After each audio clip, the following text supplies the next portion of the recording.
All right. So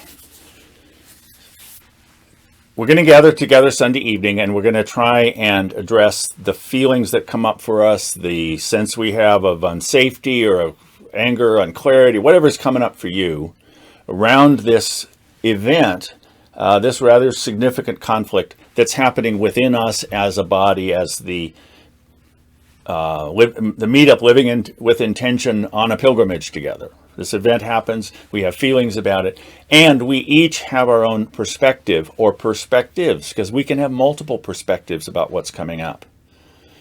So what I'm asking you to do for Sunday evening is to figure out what is the locus from which you are coming. We're all ostensibly looking at the same thing, although we may be seeing different parts of the thing. Some of us may be looking at the fact that our government is telling us what to do. Some of us are looking at the science being confused. Some of us are looking at the science being very clear. Some of us are looking at hospitals that are filling up. We may be looking at different aspects of the larger issue and the crisis around the pandemic.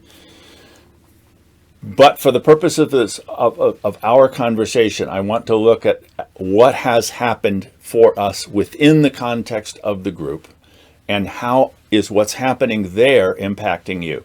Because we can get all over the map here. We can start bringing in, well, my friend of my brother's told me that stuff.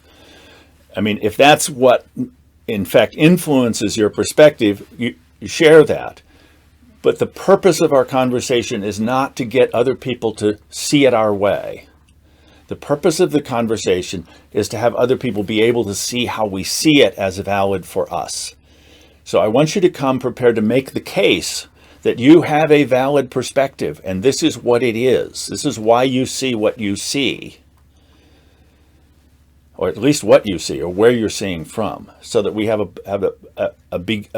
place to begin to see each other's perspective. Okay, yeah, this is hard. It's hard, but I think it's well worth it. It has been so far for me. I'm getting a lot out of this, as I said. So, that's your homework. I'll see you Sunday evening.